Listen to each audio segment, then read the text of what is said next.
একটা গাছ, গাছটার নাম আগর। তো এখান থেকে আতর উৎপন্ন করা হয়।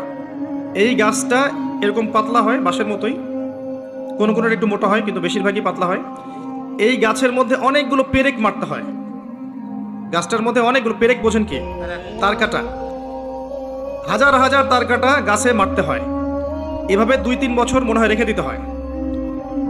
গাছটার প্রাণ আছে না, গাছের জীবন আছে না, গাছটা তার গায়ে এরকম হাজার হাজার তার কাটার আঘাত সহ্য করে 3 বছর থাকে।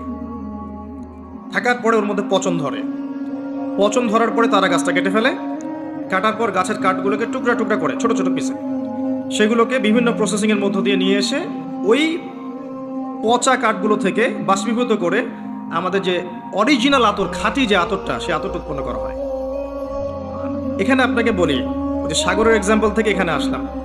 সাগর যেমন আপনার পা ধুয়ে দিচ্ছে, এই গাছটার দিকে তাকিয়ে দেখেন, নিজের গায়ে অজস্র কাটার আঘাত সহ্য করে আপনাকে সুগন্ধি দিচ্ছে।